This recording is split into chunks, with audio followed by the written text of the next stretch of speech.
I'm going to read a story to you today, written by Greta Cole. It's called Roly Poly Riley and Friends, Tales of a Cat's Life. Roly Poly Riley was a Persian cat who belonged to my 77-year-old neighbour, Mrs. Roberts, even though he had the unfortunate look of a creature who disliked his expensive prime jelly meat meal and looked downright grumpy. He had such a lovable nature. Despite his looks, he was actually the smoochiest mog I've ever encountered. To get a bit of love and attention, he would always roll onto his back directly in your path. He just adored being scratched on his jelly belly. He would often put a smile on my face when I got home from work, and there he was leaning up against the fence, legs apart, totally relaxed, soaking up the rays of sun. Just too cute. The thing about Roly Poly Riley was that he would often be gone for days at a time. Mrs. Roberts was often beside herself with worry, and just when she thought she would put a flyer up around the neighbourhood for a lost cat, he would turn up. But the funny thing was, he would always bring home another Funimal. Funimal is a furry animal that Riley viewed as a friend he could have fun with. This time it was a one-eyed black and white Jack Russell Terrier named, yes, you guessed it, Jack. His close friends actually called him Captain Jack, because he had a black spotted patch around his blind eye. It looked like a pirate's patch. What a comical scene indeed. Here's a picture of Jack. Riley prancing down the path with his jelly belly swinging side to side with a highly strung newfound friend close at his heels. Or I should say paws. Mrs. Roberts was always in a state of bewilderment. How on earth could a cat like Riley befriend a boisterous little creature like Jack? Where on earth have you been? Mrs. Roberts inquired in her chattery, high-pitched voice, looking at Riley. Both Riley and Jack looked as though they had been rolling in a pile of compost, and oh, the smell! You are not coming in my house looking and smelling like that. Take your paws somewhere else, thank you. Riley knew that Mrs. Roberts wasn't happy. Jack couldn't understand her rambling, but guessed that she didn't want them around. As he was turning to leave, Mrs. Roberts grabbed Jack by his red bandana and said, "Hey, what you got there, boy?" Jack, indeed, did have something in his mouth, but he wasn't going to give it up lightly. It was his, a trophy he got for the day, and he was going home to put it in his box of dog treasures. There was a bit of tug and war between Jack and Mrs. Roberts, but alas, Mrs. Roberts won out and retrieved the item. It was all rather grubby, and at first glance she couldn't make out what it was. She hobbled over to the garden hose and gave it a good wash. "Well, what do we have here?" Mrs. Roberts mumbled. Here's a picture of what it is.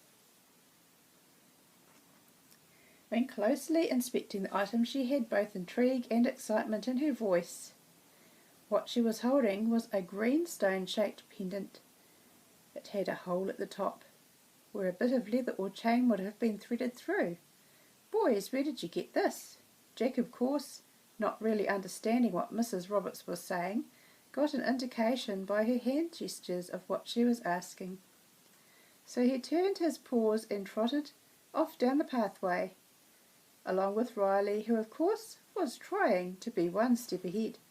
Mrs. Roberts, being born with club feet which made her hobble horribly, hopped on her mini scooter and followed the pair.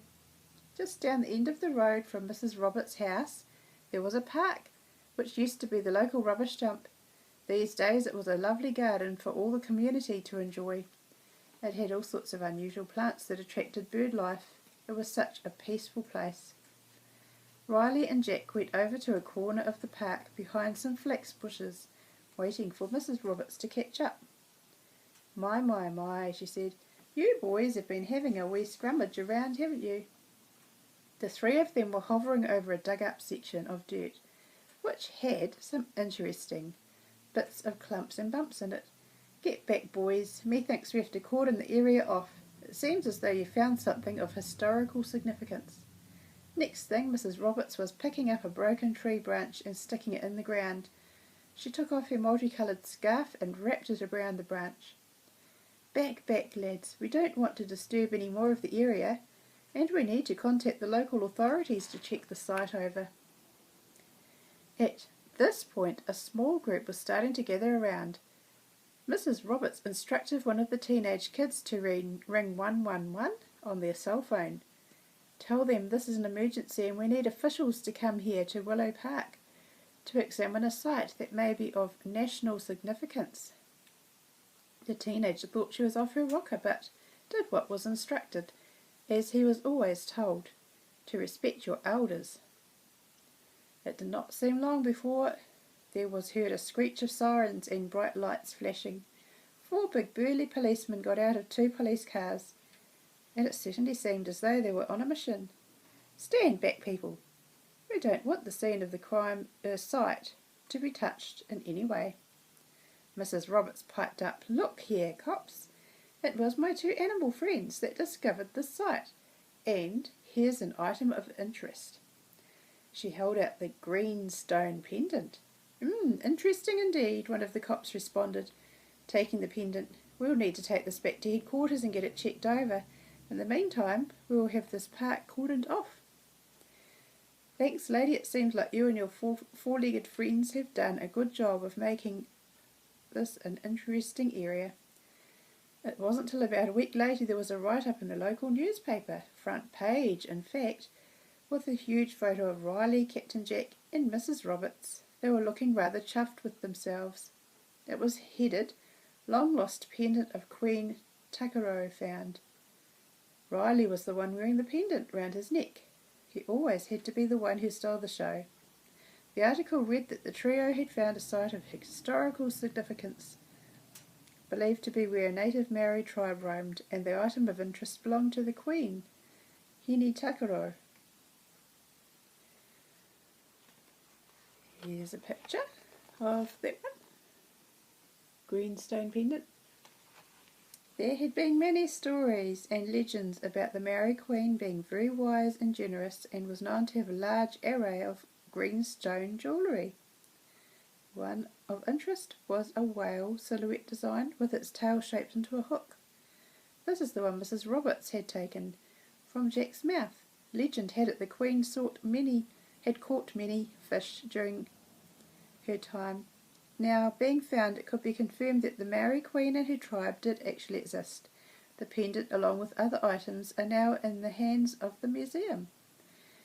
They in turn gifted Riley and Jack a lifetime of premium pet food, and Mrs. Roberts a shiny new mini scooter. Not bad for a day's work.